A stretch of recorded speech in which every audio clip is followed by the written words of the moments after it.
I'm Senator Joe Lieberman from Connecticut, and I want to welcome you to Strike Zone Afghanistan.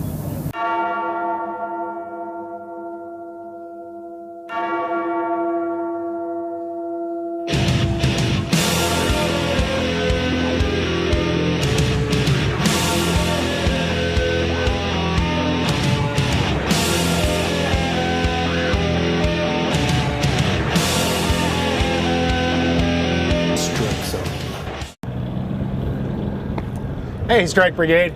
In the immortal words of Sergeant Joe Padula, how you doing? I'm Sergeant Mike Monroe, filling in for Sergeant Padula while he takes some well-deserved R&R.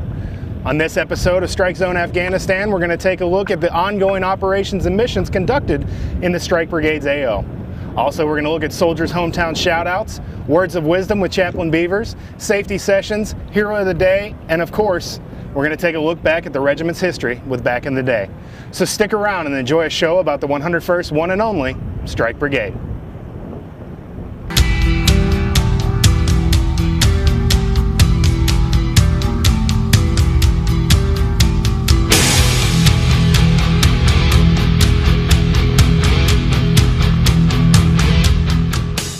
Hey, this is PFC Manning, serving for 3-2 SER here at Fort Iron, Kandahar, Afghanistan. Going to give a shout out to my fiance Candace. I love you, babe. Mom, Aaron, Tiny, miss you guys and love you very much. Hey, I'm PFC Trejo, serving for 3-2 SER, Fort Iron, Kandahar. Just wanted to give a shout out to my beautiful girlfriend Amber and my family back home in Palmdale. Love you guys. Finding the little things while we're deployed that remind us of home can be a tough challenge. One of the sections here at HHC Brigade has done just that. Sergeant Joe Padula gives us a look at Strike Radio. It's the Underground Lounge. Specialist maybe hanging out with you on a wonderful Sunday afternoon.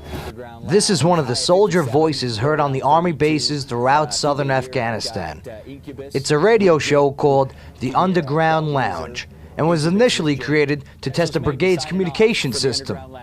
It has since turned into a 24-hour radio station for the soldiers of Combined Task Force Strike. The Underground Lounge started out, Sergeant First Class Smith from NetOps started it as a way to test the network through a constant stream of audio to see if there was delays or if we were getting packet loss. Well, more people started tuning in and we realized that, you know, it's a good way to put stuff out to the troops and boost morale with some music. So it just evolved into almost a professional radio station. Word is spreading about the program and the show's audience is expanding. We have everyone from LNOs at CAF listening to our HLZ listening and the S6s. We're trying to push it out so the outlying FOBs, you know, they have Centrics so they can listen. The listeners have responded well to the show and appreciate the touch of home while operating in Kandahar. As a whole, I think it's a great initiative by some soldiers. It's, again, brought some normalcy to the day, make me feel like I'm listening to a real radio station, which is nice. And, you know, kudos to them for their initiative and hard work. And it's just continue what they're doing. You know, don't take away their focus from the job, but it's good stuff. I really do appreciate it. The Underground Lounge is another example of strike soldiers taking care of their battle buddies during their deployment. From Fob Wilson, Afghanistan, I'm Sergeant Joe Padula. Specialist maybe signing off for the Underground Lounge. Strike! Good stuff, Sergeant Padula. I'll be sure to tune in. Now, as we get ready to redeploy, there are a few medical conditions that we might want to be aware of. Lieutenant Colonel Michael Wirt tells us more. Hi, I'm Lieutenant Colonel Michael Wirt, CTF Strike Surgeon. As we prepare to redeploy, there are two medical conditions you need to be aware of as they may become symptomatic after we redeploy. The first one is malaria. As you know, malaria is contracted from a bite from a female mosquito. The parasite from the mosquito gets into your bloodstream and then you contract the disease. The onset of symptoms can occur within a weeks or within approximately 2 months. So you can see these effects after we redeploy. One of the important things to remember is to continue to take your doxycycline at least 1 month after deployment. We'll provide you with enough medication to do so. The signs and symptoms of malaria include typical viral illness type symptoms such as fever, chills, muscle aches, and fatigue. If these symptoms last over a week after you're treating yourself with your typical over-the-counter medications, you should go and see your PA. The second illness I'd like to talk to you about today is cutaneous leishmaniasis. This is a disease caused by the female sandfly bite. Similar to malaria, the bite transmits a parasite into your bloodstream that causes the infection. This infection typically presents as a small pustule on the skin that can cause a skin ulcer or non-healing wound. The sandfly bite can occur and become symptomatic within weeks, up to 12 weeks after the bite. So it's important to monitor your skin for signs of infection or a non-healing wound, and if you have this, show your PA. Leishmaniasis occurs throughout all of Southwest Asia. It's been called the Baghdad boil in Iraq, and it's been called a saldana in Afghanistan. These bites typically occur in areas of exposed skin such as the hand, face, and neck. So be aware and track any kind of a bite that doesn't heal correctly. See your PA, and don't be afraid to come and see us at the clinic after we redeploy, because this is a serious condition we want to treat. I'm Lieutenant Colonel Michael Wirt, and this has been your Safety Sessions. Thank you, sir. We'll be sure to look for those symptoms.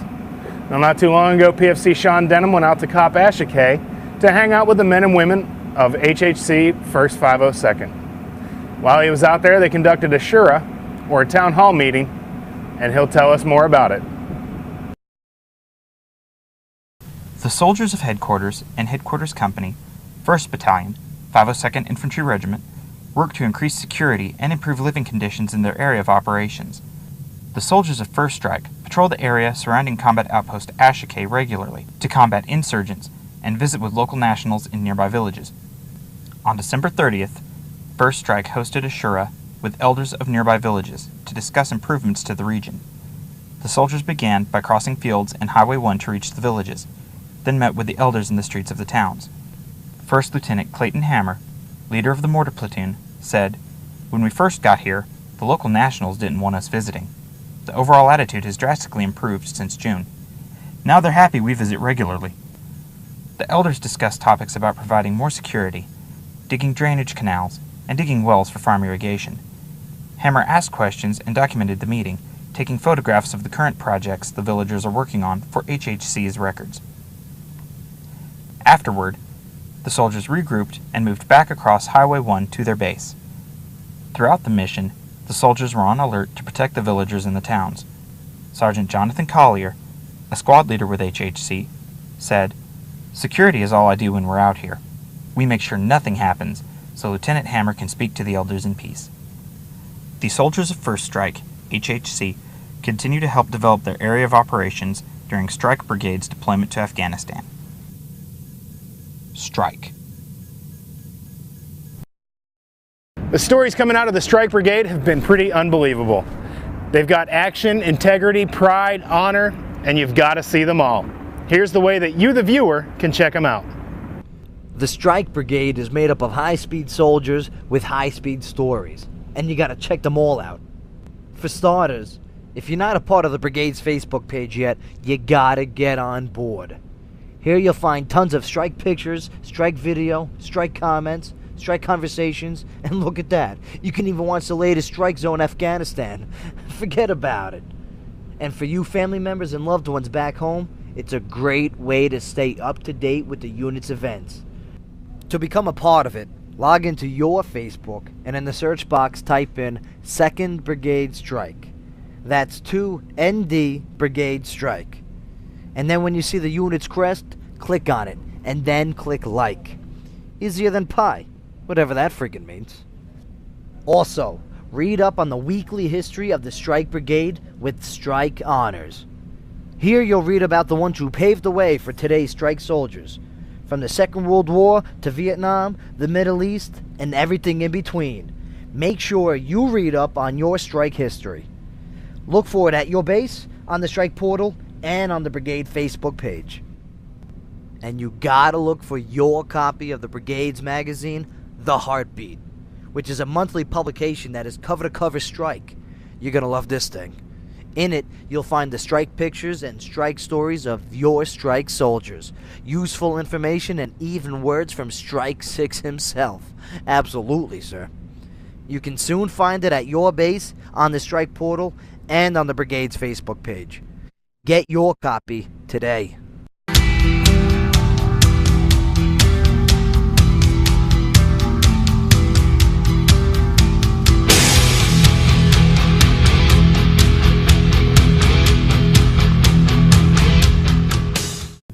Hey, what's going on? This is 2nd Lieutenant Corey McKeag with Iron Company 32 SCR in Kandahar, Afghanistan. I'd just like to say hello to my lovely wife Marlena in Chicago, Illinois. I miss you, babe. I'll be home soon. My name is Private First Class Peterson. I come from Salt Lake City, Utah, out here at Fort Iron, Kandahar, Afghanistan. Want to give a shout out to my mother, Janet Rasmussen. Give a shout out to my wife, Jennifer Peterson, my niece and nephew. Thinking about all you guys. Can't wait to get home. There's no doubt in anyone's mind that the deployment has been hard on everyone here in Strike Brigade.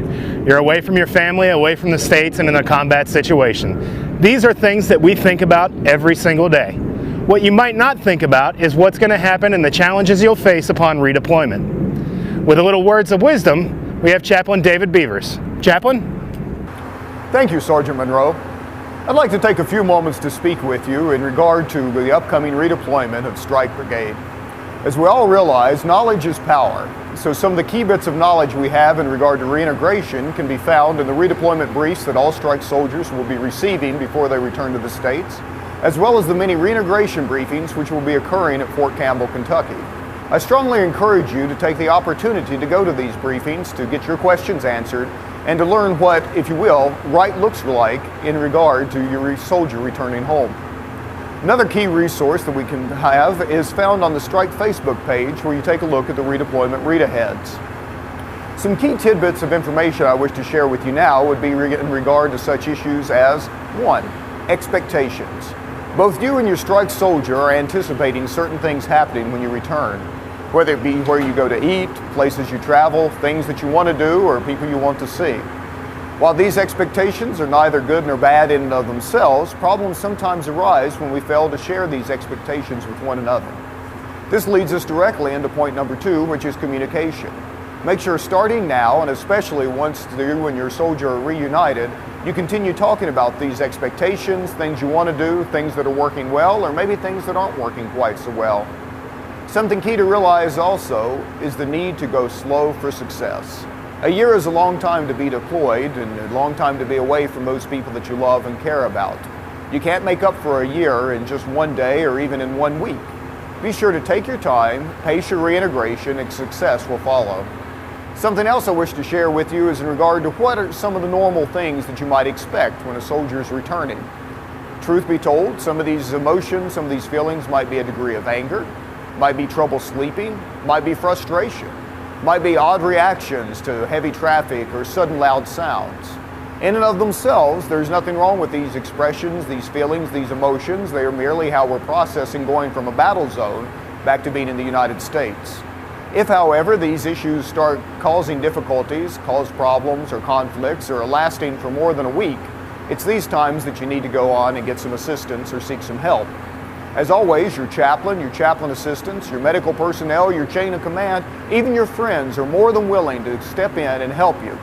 If you have any questions, any concerns, don't hesitate to go on and get help, go on and ask questions, go on and find the information that you need.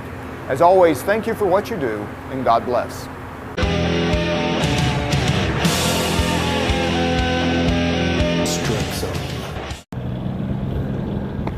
Hey, Strike Brigade. In the immortal words of Sergeant Joe Padula, how you doing? I'm Sergeant Mike Monroe, filling in for Sergeant Padula while he takes some well-deserved R&R. On this episode of Strike Zone Afghanistan, we're going to take a look at the ongoing operations and missions conducted in the Strike Brigade's AO.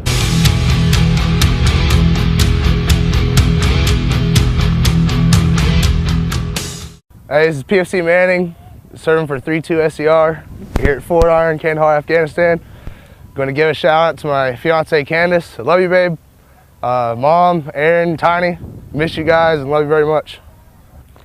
Hey, I'm PFC Trejo, serving for 32 SCR. Also, we're going to look at soldiers' hometown shout-outs, words of wisdom with Chaplain Beavers, safety sessions, hero of the day, and of course, we're going to take a look back at the regiment's history with Back in the Day. So stick around and enjoy a show about the 101st one and only Strike Brigade.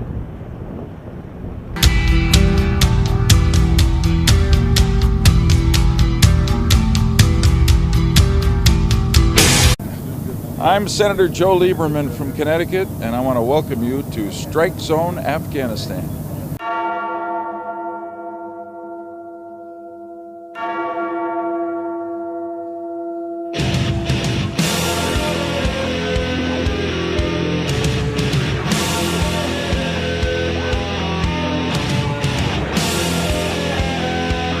Fort Iron, Kandahar. Just wanted to give a shout out to my beautiful girlfriend Amber and my family back home in Palmdale. Love you guys. Finding the little things while we're deployed that remind us of home can be a tough challenge.